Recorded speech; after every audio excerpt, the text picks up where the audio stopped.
It is Saturday morning.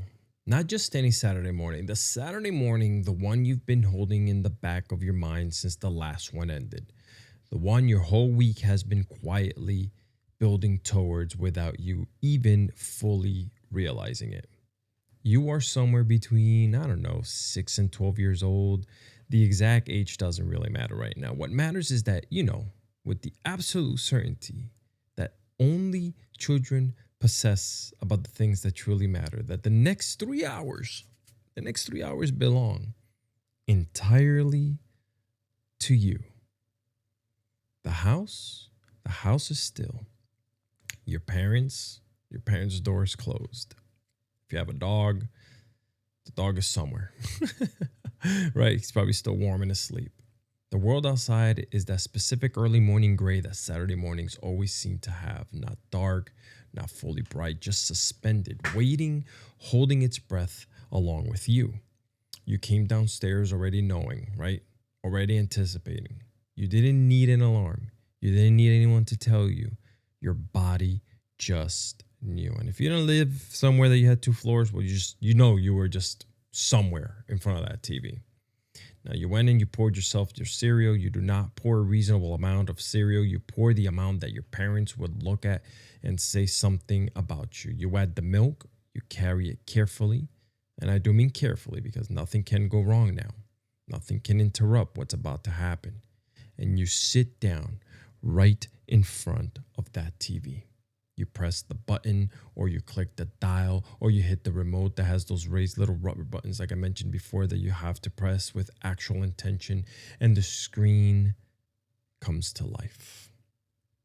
And on that screen is a world that someone built for you, specifically, intentionally, a world of color and sound and characters who felt like friends, stories that felt like adventures, music that got into your head and lived there for decades, right? The intros to every show, a world that existed in this form for exactly this moment. Saturday morning, broadcast television, a child and a bowl of cereal, and nowhere else to be.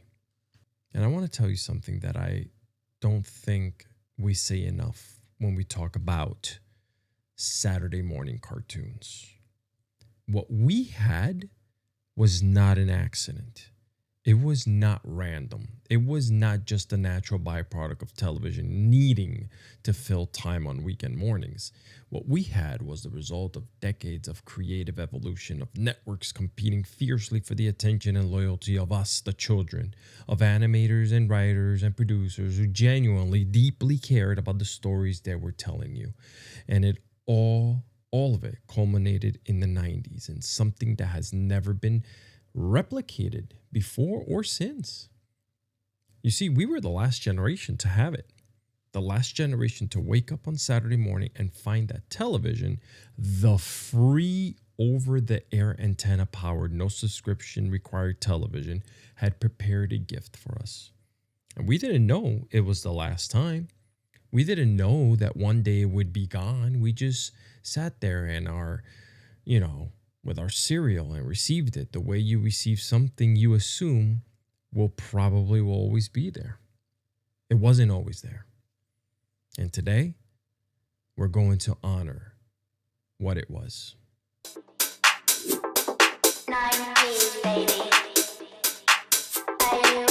What is up, everybody, and welcome back to In Case I Missed It. I'm your host, Alex, and we are on episode 2.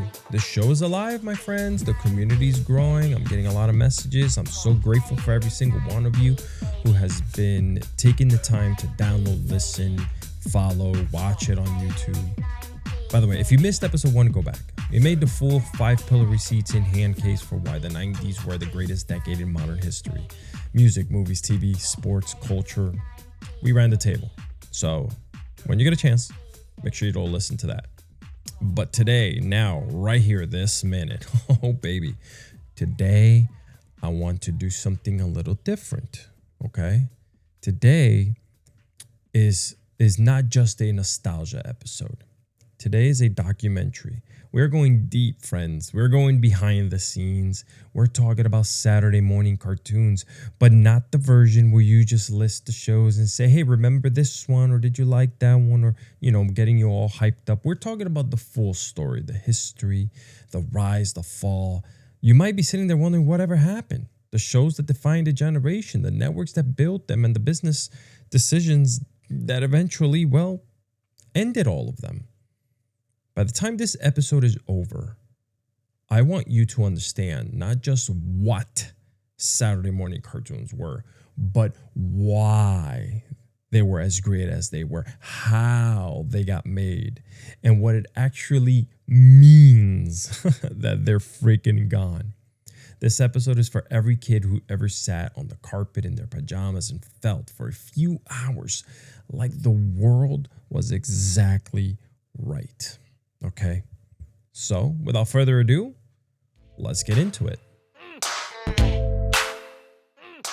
So honestly, to understand why Saturday morning cartoons in the 1990s were so extraordinary, you have to understand what they were built on. And that means going back. Not far, we're not spending the whole episode in the past, but far enough to understand the foundation, right? Saturday morning as a dedicated children's programming block goes way back to your parents' time, back to the late 50s and early 60s. The basic business logic was simple and it never really changed. Children are home on Saturday mornings. Children influence purchasing decisions. Advertisers want to reach the children. Therefore, if networks put programming on Saturday morning that children want to watch, advertisers will pay to be in front of those children. The cartoon, cheap to produce relative to live action, endlessly rerunnable, by the way, beloved by kids, was the perfect vehicle for this. Now, they were talking about 30 years in the back if it was 1990, right? That's crazy. ABC, CBS, NBC dominated Saturday morning with cartoons that were, for the most part, exactly what the business model demanded. Cheap, colorful, full of recognizable characters that could be licensed for toys and your lunch boxes. If you guys remember Hanna-Barbera, they produced the Flintstones, the Jetsons, Scooby-Doo, Yogi Bear, and dozens of other properties on budgets and timelines that basically prioritized volume over the quality. Now, the animation was limited. The stories were simple. If you guys remember, the background always stayed the same. The characters existed in many cases primarily just to sell the products. Now, this is not a knock. Those shows are beloved for real reasons and they serve real purpose. But it's important to say, for the first 2 decades of Saturday morning cartoons, the creative ambition was low. The goal was not art. The goal was cha-ching, dinero. And then something started to shift. In 1990, a new player entered the Saturday morning arena. And when Fox Broadcasting Company launched Fox Kids initially as a weekday afternoon block before expanding to Saturday mornings, everything changed. But before we get there, let me address something important because there's a conversation that always comes up when I sit with people and talk about the 90s cartoons. And I want to kind of just get ahead of it right now before we deep dive. People love to talk about Nickelodeon, right? And look, Nickelodeon was doing incredible things in the 90s. We're talking Rugrats, Hey Arnold, Rocko's Modern Life. Genuinely great television. Disney Channel too, the Disney Afternoon Block, DuckTales, Chippendales. Bro, excellent stuff. But here's the thing, okay? All of that, Disney, Nickelodeon, that was all behind a paywall. Not everyone had cable. I need you to really sit with that. Because in the early to mid 1990s, cable television was not a given. It was not universal. It was not something every family had automatically. Cable cost money. Monthly subscription fees that a lot of American households, particular working class households back in the day, simply did not have in the budget. In 1990, cable penetration in American homes was somewhere around 56%. Now, that sounds like a majority, and it was, but that also means roughly 44% of American households, like mine, were watching television on broadcast signals only. What does that mean, Alex? I mean antennas, over the air, free. Nickelodeon was cable. Disney Channel was cable. If you didn't have a cable subscription, if you didn't add those packages onto your already cable price, you didn't get those channels, period. So for a huge portion of American children in the 1990s, children in apartments in cities, in houses, in rural areas, in homes where the cable bill was a luxury the budget couldn't absorb, well, Saturday morning cartoons meant one thing and one thing only. Whatever was on the broadcast networks, ABC, CBS, NBC, and starting in the early 90s, Fox was what you watched. Those four networks, that's what Saturday morning was for millions of American kids, including myself. And what those four networks built on Saturday mornings in the 1990s, specifically Fox, ABC, CBS, and the WB, which launched its Kids WB block in 1995, was something that deserves the full treatment on here because it was extraordinary, friends, and because it's freaking gone, and because understanding what it was and why it ended truly matters. I did a lot of digging, so I want to bring it to you. Let's start with the network that changed everything.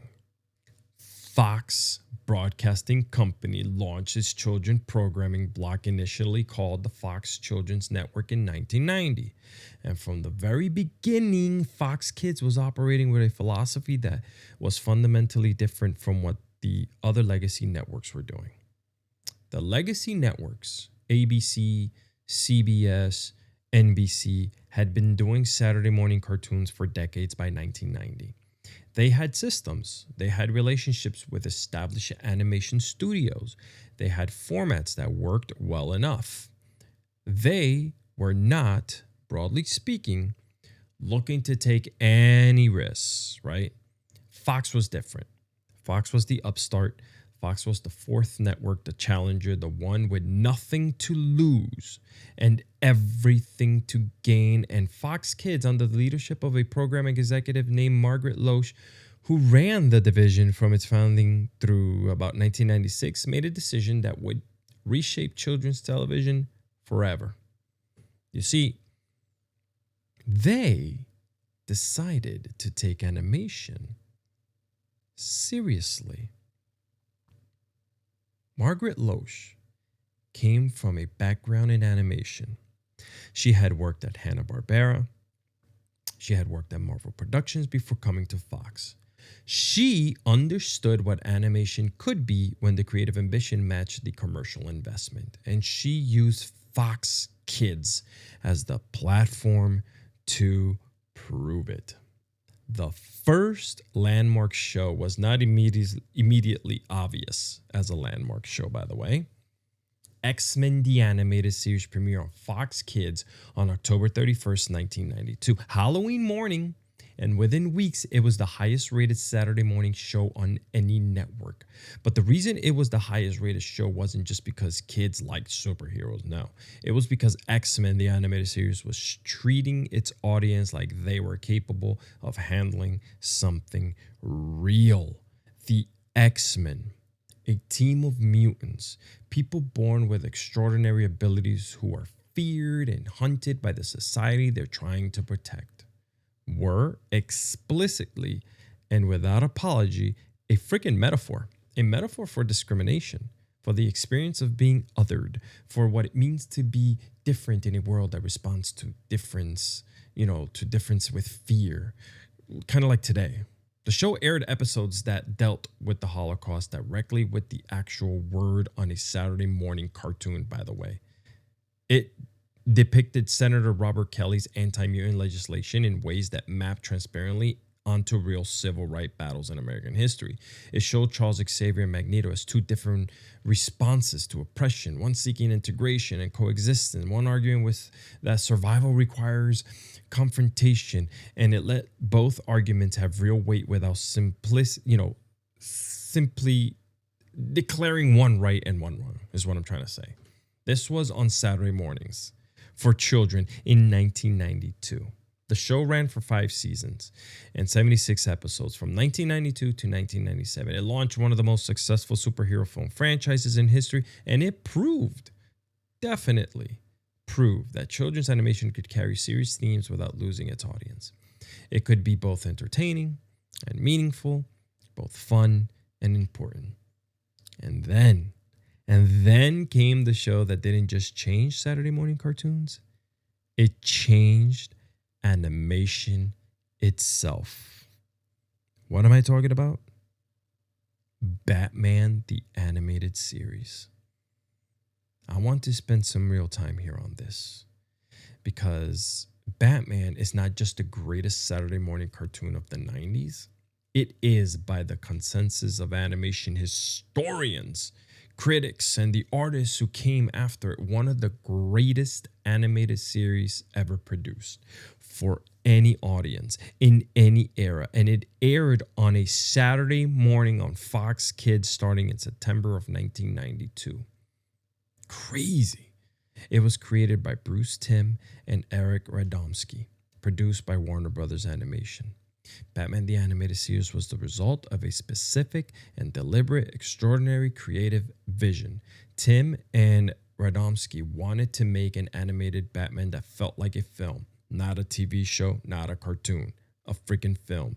They looked at the Tim Burton Batman movies and the 1989 Batman and Batman Returns in 92 and at classic Hollywood film noir from the 40s, and they decided that their animated series would live in the visual language of those things. The result was something nobody had ever seen before on Saturday morning television, because the animation style, which the production team called Dark Deco, combined the sleek geometric lines of 1930s and 1940s design with the expressionist shadows and lighting of classic noir.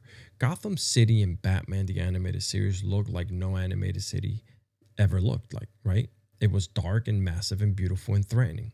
It felt like a real place, a real dangerous, gorgeous place that had its own history and its own shadows. And here's the production detail that tells you everything about the creative commitment of this show. Because every other animated production at the time drew, it was going to blow your mind, on white paper and added darkness on shadows on top of it. Timm and Radomski insisted on doing the opposite. Their team drew on black paper, black animation cells, and added light, working from darkness outward rather than, from light inward. It sounds like a small technical decision. It was a revolutionary one. The result is that Batman the Animated Series had a visual depth, a quality of shadow and atmosphere that you can see immediately when you put it next to any other Saturday morning cartoon of the era. It doesn't look like television. It looks like something that should have cost 10 times what it did. The writing matched the visuals too. Okay. Paul Dini, who became the principal writer on the series, understood something about superhero storytelling that most writers at the time didn't. He understood that the villains were the emotional heart of the show, not Batman, the actual villains. The Mr. Freeze episode, Heart of Ice, aired September 7th, 1992. Mr. Freeze in the comics was a fairly odd one-dimensional character, a cold-themed villain with an ice gun. Paul Dini took that character and gave him a wife, Nora, who was dying of a terminal illness. A man who became a monster because he was trying to save the person that he loved. A villain whose entire motivation was grief and desperation, and a love so deep it had consumed everything else. Heart of Ice won the Primetime Emmy Award for Outstanding Writing in an Animated Program in 1993. A Saturday morning cartoon won a Primetime Emmy because the writing was that damn good.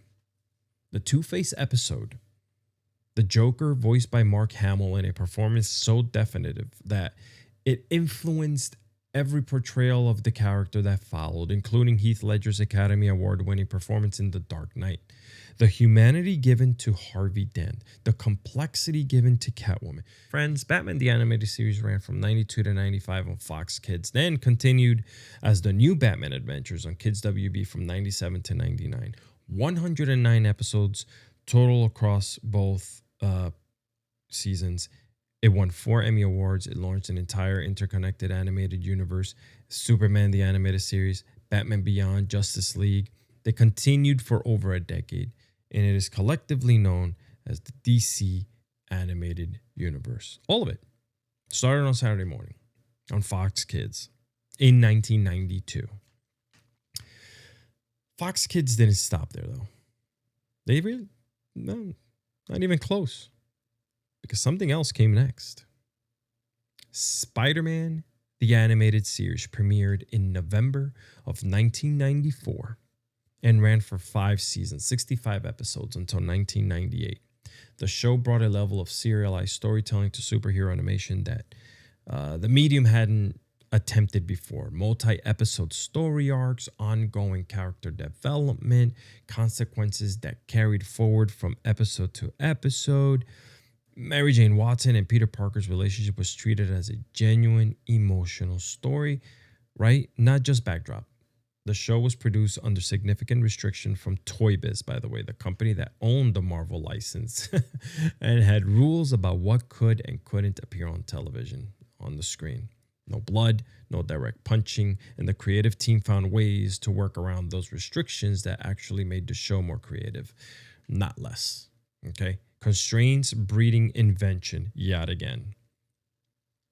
Let's talk about Animaniacs.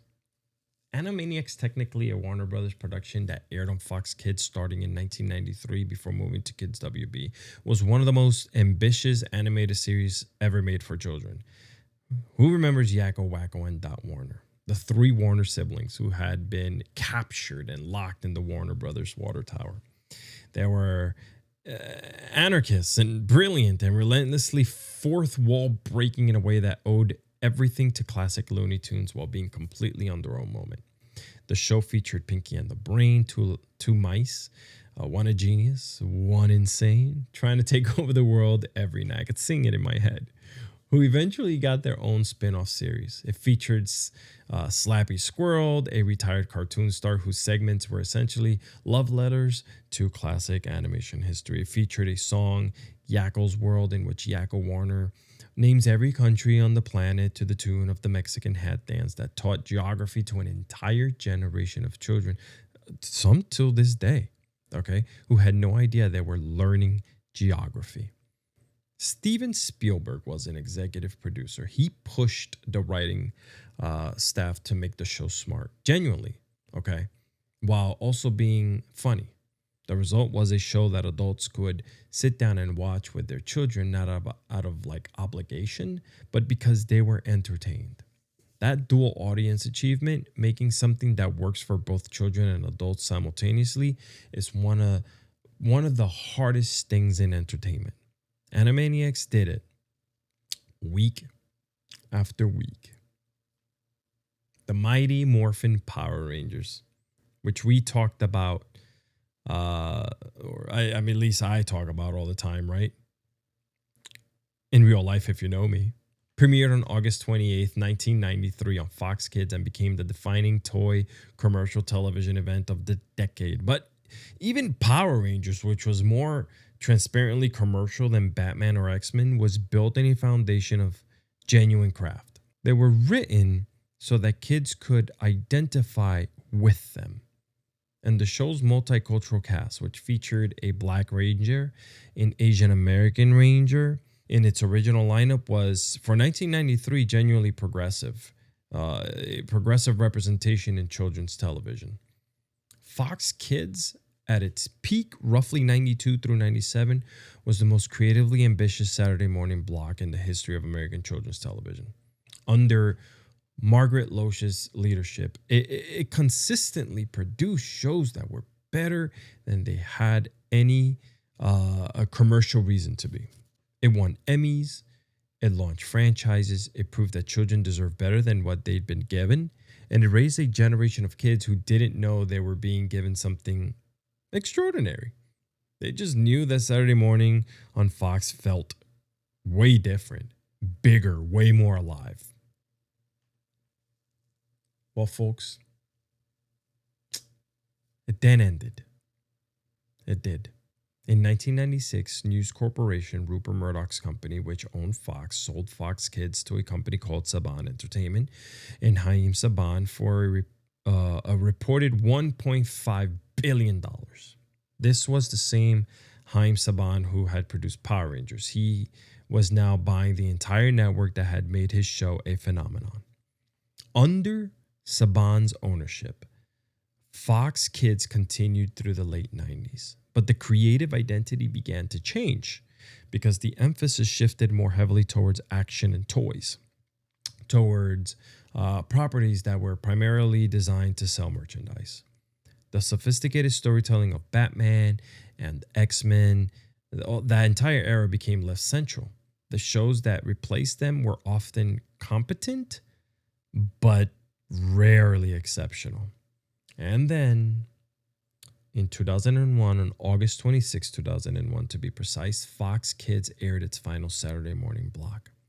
The network was sold again, this time to Disney, who converted it into what would become ABC Family and eventually Freeform.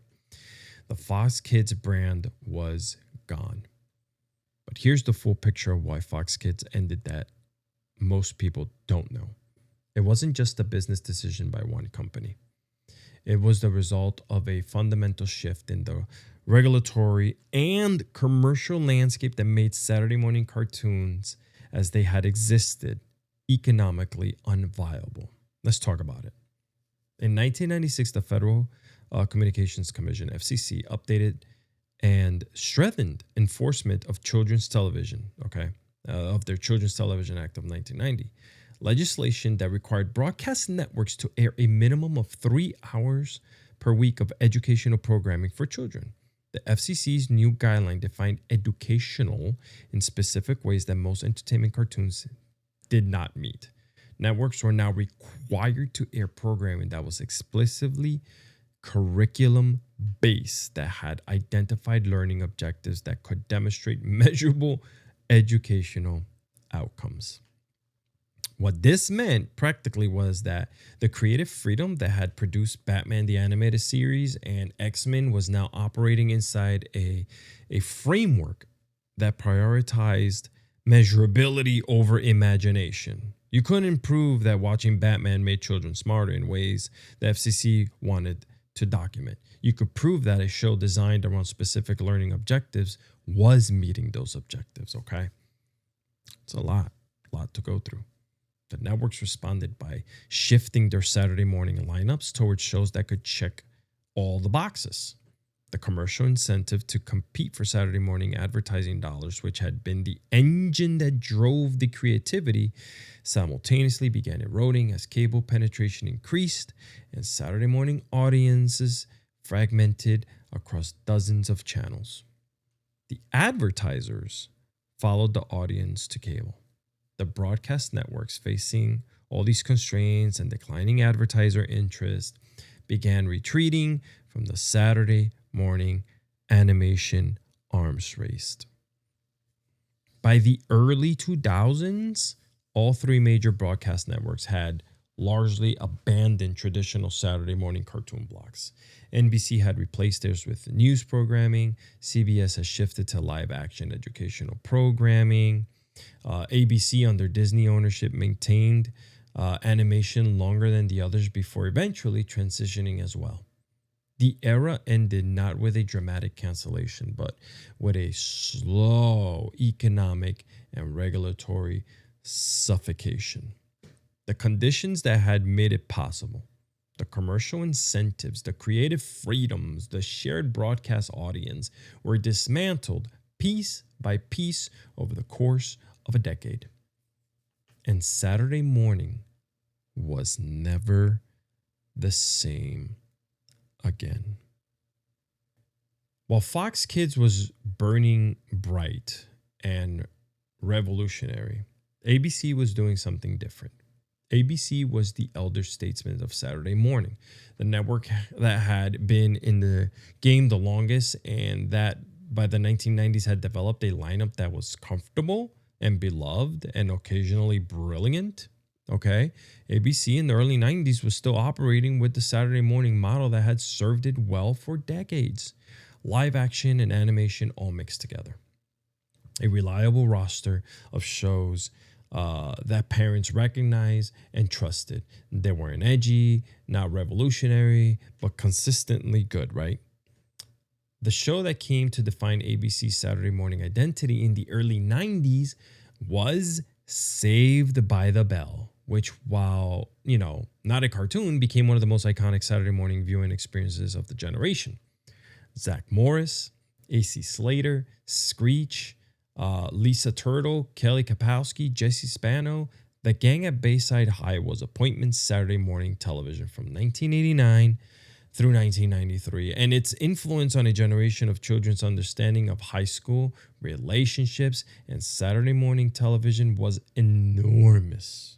The show was not particularly realistic.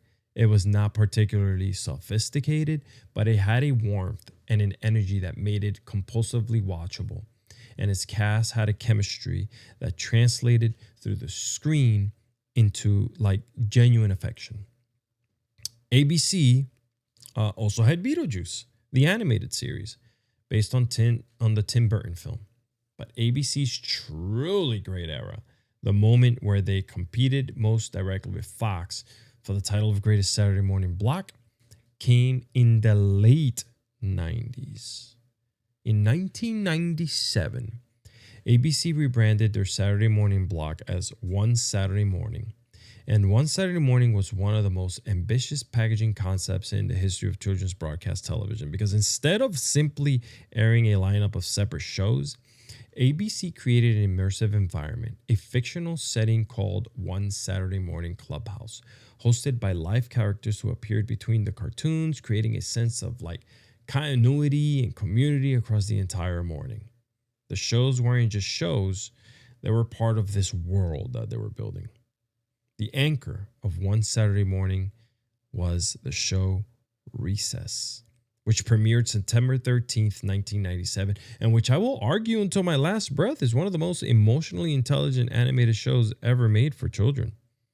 Recess was set almost entirely on an elementary school playground. The premise sounds simple. Kids playing at recess. But what Recess was actually about was social architecture, power structures, the unwritten rules that govern communities, the way institutions work, and how individuals can challenge them. I believe it was TJ Detweiler, I hope I said that right, and his group of friends. Spinelli, Gretchen, Mikey, Vince, and Gus navigated a playground governed by King Bob, enforced by the Ashleys, policed by Miss Finster. And it did it in a way that was funny and warm and deeply, genuinely true to what actually felt, what it felt like to be a kid in the institution, navigating rules you didn't make, hierarchies you didn't choose, and trying to find space to be yourself inside all of it. Pepper Ann launched alongside Recess in 1997, ABC's first animated show with a female creator, Sue Rose. And it was the best portrayal of the specific chaos of being a 13-year-old girl in the 90s that any medium produced. Pepper Ann Pearson, with her overactive imagination and her desperate desire to be cool and her inability to stop being exactly, specifically, wonderfully herself, was a character that an entire generation of girls saw themselves in completely. The show was funny and sharp and honest in ways that most children's programming, even the good stuff, tended to avoid. Now, CBS gets slept on in the Saturday morning cartoon conversation. I want to fix that right now. CBS was the third network in terms of Saturday morning cultural impact in the 90s, behind Fox and ABC. But they had a run of shows in the early part of the decade that deserve real recognition. And they had one property that was by any measure one of the most successful Saturday morning cartoons franchise in history of the medium. I'm wearing their shirt right now if you're watching on YouTube. We're talking about Teenage Mutant Ninja Turtles. All right. It ran on CBS Saturday mornings from 1987 through 1996. 9 seasons, 193 episodes. Leonardo, Donatello, Michelangelo, Raphael. 4 pizza-eating, sewer-dwelling, ninjutsu practicing mutant turtles trained by a giant mutant rat fighting a villainous ninja master called the Shredder and his robot foot soldiers in New York City. The premise is pretty insane. The execution was inspired. Okay, the action figures, the movies, the theme song that is lodged permanently in the brain of every person, including myself, who was between 4 and 12 years old in 1987 through 1993. It was everywhere simultaneously, and it ran longer on CBS Saturday mornings than almost any other property on the network. All right, it defined the culture. CBS, unlike Fox and ABC, did not have a late decade creative resurgence in Saturday morning animation. As the 90s went on, their lineup became less distinctive and more dependent on properties that fell slightly past their peak. But the early 90s CBS Saturday morning lineup, Teenage Mutant Ninja Turtles, Garfield, Muppet Babies, and others, was a genuinely strong block that millions of American kids were watching every week. I used to watch it, and it deserves to be remembered as part of the full picture. I mean, it had so much of our childhood. CBS did as well. My goodness. Now, on September 9th, 1995, the WB network, which had launched as a 5th broadcast network in January of that year, debuted its children programming block, Kids WB.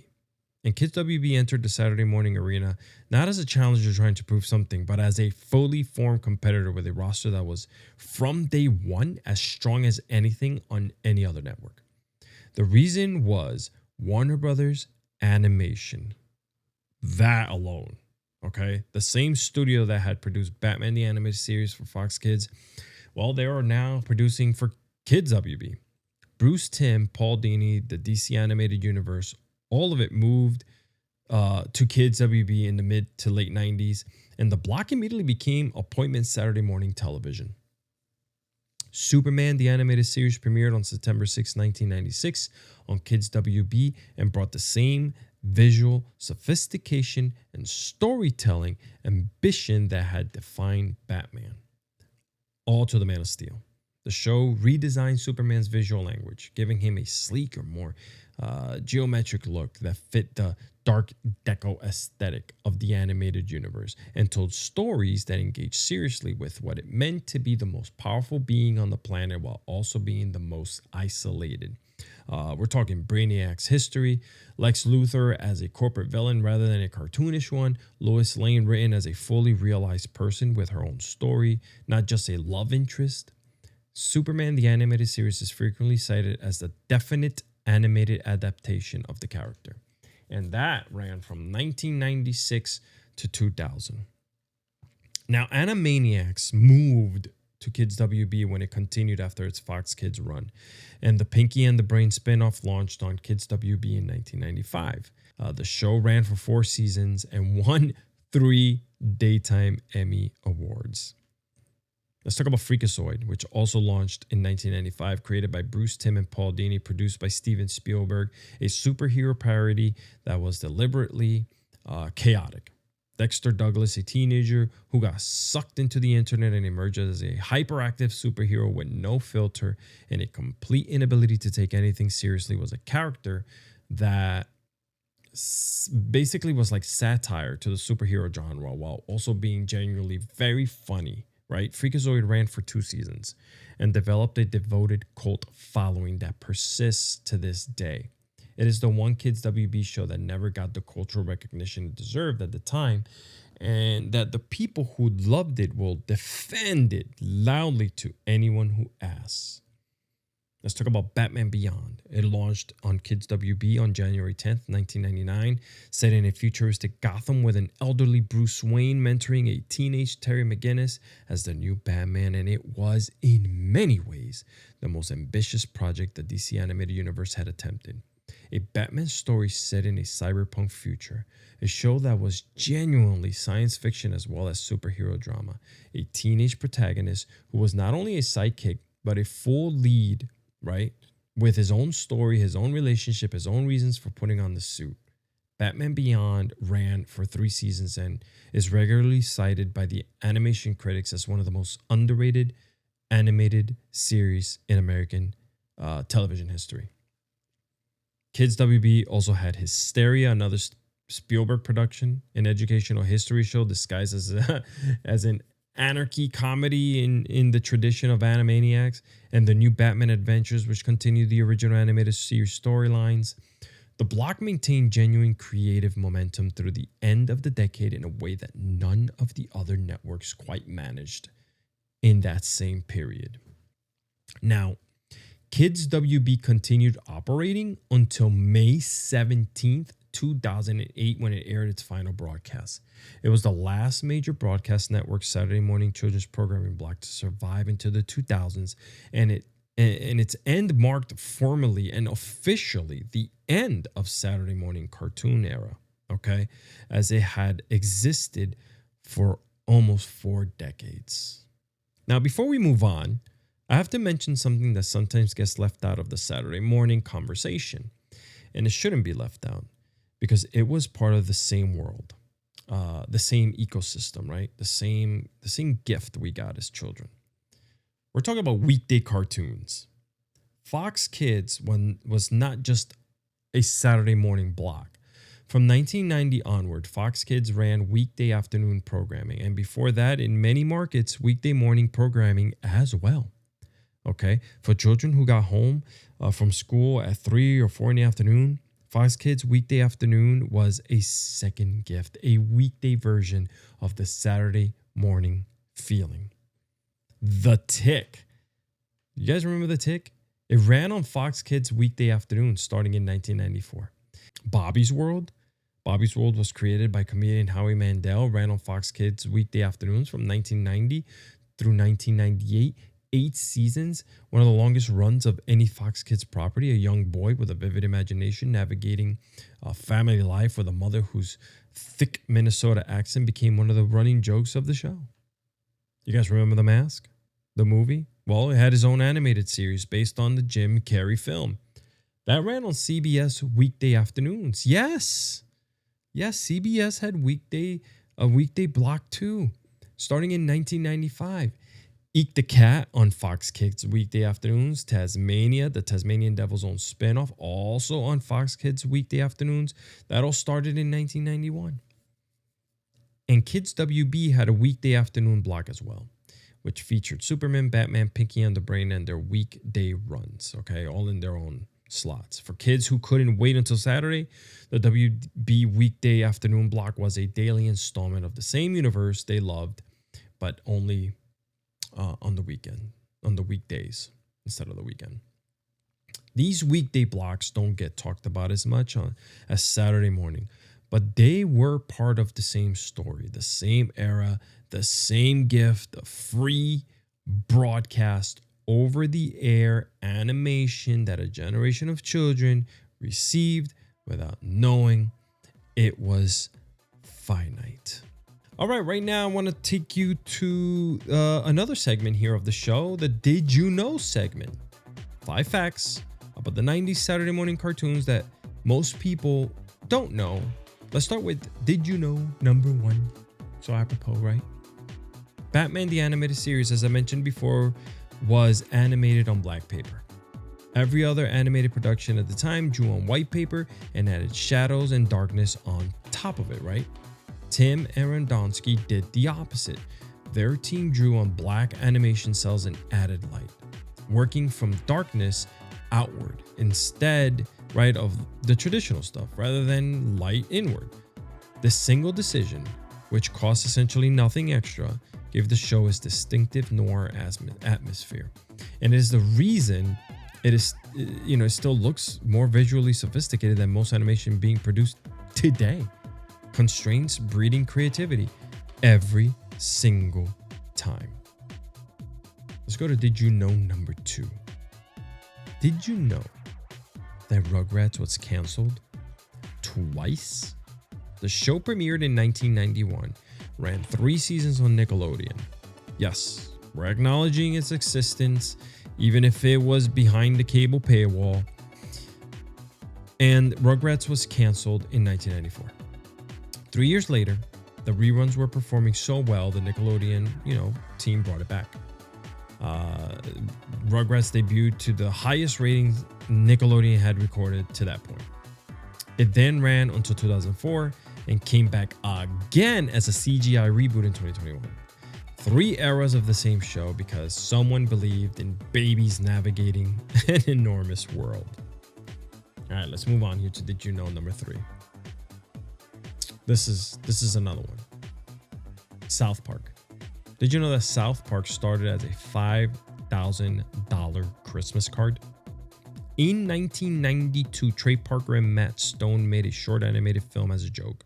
It got passed around on VHS tapes before the internet and reached a Fox executive named Brian Graydon who paid them $5,000 to make a follow-up as a video Christmas card for his industry friends. That second short went viral on VHS. It reached Comedy Central. South Park premiered August 13th, 1997, and is now one of the longest-running animated series in American television history. Started as a VHS Christmas card and $5,000. Let's move on to Did You Know number 4. Animaniacs was secretly, systematically educational, and we spoke about this. And the writers, they hid it all on purpose. The writing staff made a deliberate decision to embed real information into the comedy. As I mentioned, Yakko's World, the song where Yakko Warner names every country on the planet to the Mexican hat dance, is a genuine geography lesson. All of it disguised as humor. Children absorbed information they had no idea that were receiving. Steven Spielberg, as an executive producer, specifically wanted this, as I mentioned before. The result was a show that parents would sit down and watch because they were genuinely entertained, making something that works for both children and adults simultaneously, which, again, as I mentioned before, is one of the hardest things to do in entertainment. And Animaniacs did it every week. Unbelievable. Let's move on to Did You Know number 5. Mighty Morphin Power Rangers, the single most merchandise children's television property of the decade, was a show that every American network had passed on before Fox Kids picked it up as filler. It was adapted from a Japanese superhero show called Super Sentai that had been running since 1975. Producer Haim Saban spent years trying to sell it to American networks. Everyone passed on it. Fox Kids finally agreed. Low budget, filler programming, nothing to lose. They combined existing Japanese footage of the suited heroes with newly shot American footage of teenage actors for out-of-suit scenes, cutting production costs dramatically. It premiered August 28, 1993, which we now know as Power Rangers Day. Within weeks, it was the highest rated Saturday morning show in America. By Christmas, the action figures were sold out everywhere. Sometimes the things that change everything look like desperation from the outside. Crazy. Let's move to our versus segment here. And this week's versus is one of the whole, what this whole episode has been building to. 4 networks, 4 philosophies, 4 different answers to the question of what Saturday morning television could and should be. But there will be only one champion. Okay? We are ranking them, all 4, with full arguments and full respect and obviously full receipts. Let me establish the criteria before we start because criteria matters.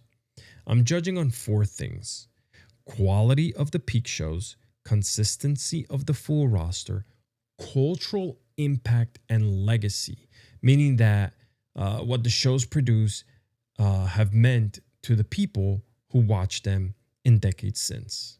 4 categories, 4 networks. You guys ready? You ready to do this with me? Let's start off. Fox Kids. Let's start with its peak quality. Unmatched. Batman the Animated Series is the single greatest achievement in Saturday morning cartoon history. Full stop. Next taxman. It is not debatable. If we were judging solely on the ceiling, on the highest point any Saturday morning show reached, Fox Kids wins this competition before the other three networks even take the field. And as I mentioned, X-Men gave children a framework for understanding discrimination and social justice that they are still using, as adults. Spider-Man gave them serialized storytelling of equality the medium hadn't attempted before. Animaniacs gave them comedy that was secretly brilliant in ways they wouldn't fully understand until they were adults. Power Rangers gave them a franchise that has outlasted almost everything else from that era. These were not accidents. These were the product of a creative environment built by Margaret Loesch and the teams she assembled that genuinely believed children deserved extraordinary things. Let's talk about the consistency. Extremely high through the early to mid 90s, declining in the late 90s after the Saban acquisition. The back half of Fox Kids post 1997 was not operating at the same creative level as the front half. That gave it real limitation. And the cultural impact, enormous. Okay, the DC animated universe that Batman the Animated Series launched has influenced every superhero adaptation in every medium for 30 years. The X-Men cartoon influenced a generation's understanding of civil rights. Power Rangers is still being produced today. I mean, they're coming out with a whole new Disney. It's back in Disney's hands. Disney's doing stuff again.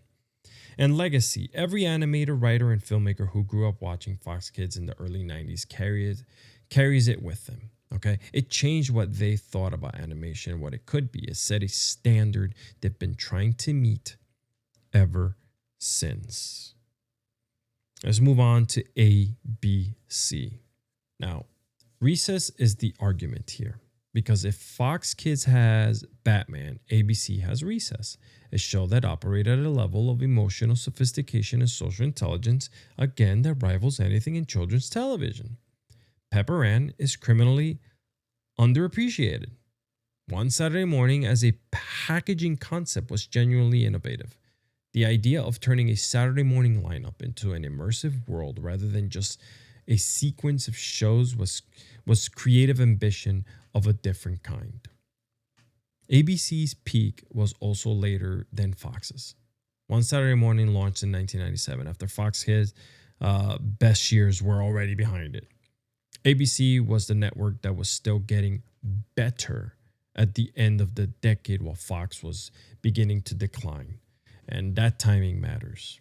When it comes to the consistency, had more variety than Fox, more consistent in the late 90s than the early 90s. The transition from the early decade lineup to One Saturday Morning was genuinely bumpy, but the One Saturday Morning era delivered a quality block week after week. The cultural impact of ABC Saturday mornings, significant, particularly for the generation that came of age with Recess and Pepper Ann. These were shows about the specific experience of being a child in the late 90s, and they documented that experience with honesty and creativity.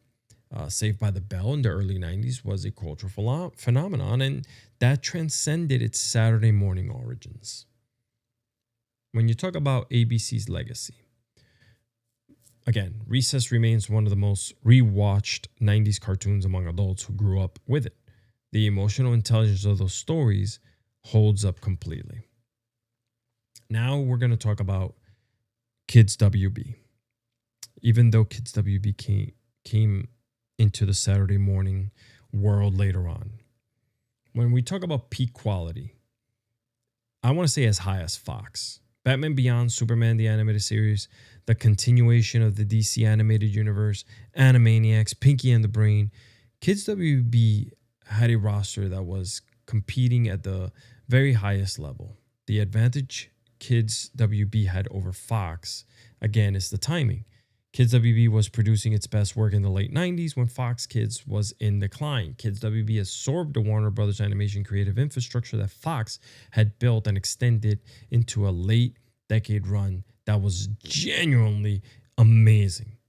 Freakazoid alone, that beautiful, weird, underappreciated piece of television, earns Kids WB a place in the conversation that most networks' highlight reels forget to always include. When we talk about the consistency of Kids WB, extremely high. Kids WB maintained quality from its launch in 1995 through the end of the decade in a way that no other network matched in the same period. The back half of Kids WB was stronger than the back half of Fox Kids. That's significant. And the cultural impact. The DC animated universe that Kids WB extended and expanded has had a reach that is difficult, man. Difficult to fully quantify. Batman Beyond predicted the future of the superhero genre in ways that the genre is still trying to catch up to. Superman remains the most respected animated adaptation of that character, okay? And the legacy. Kids WB survived the longest. It was the last Saturday morning block standing. And the shows it produced in the late 90s hold up as well today as anything from the Fox Kids peak years. Last but not least, CBS. Solid. Not spectacular.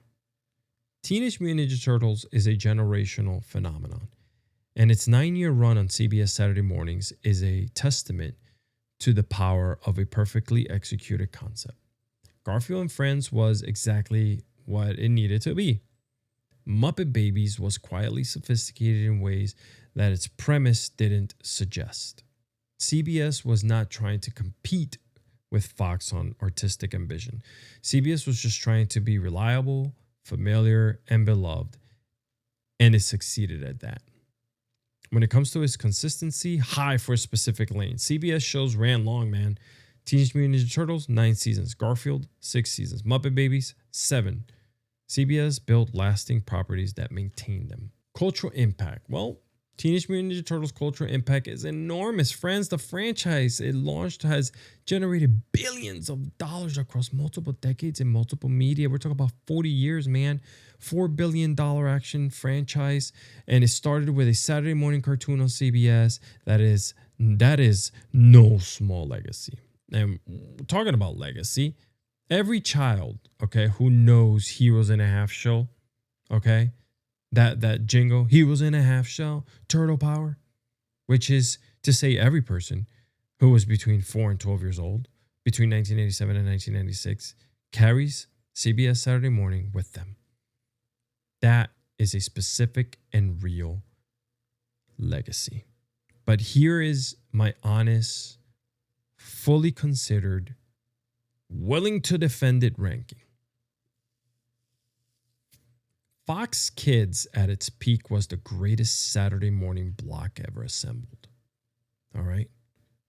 The early to mid 90s Fox Kids lineup was the pinnacle of what Saturday morning broadcast television could produce. Kids WB was the most consistent across its full run. It started strong, got stronger, and stayed strong until the very end. If we're judging the full body of work rather than the peak, well, Kids WB is the winner. ABC's one Saturday morning era was the most innovative. The concept of turning a lineup into an immersive world was ahead of its time. CBS was the most beloved in a specific and irreplaceable way. Teenage Mutant Ninja Turtles was not art in the way Batman was art, but it was joy in a way that it is its own category of greatness. And joy that lasts 4 decades is worth more than most things.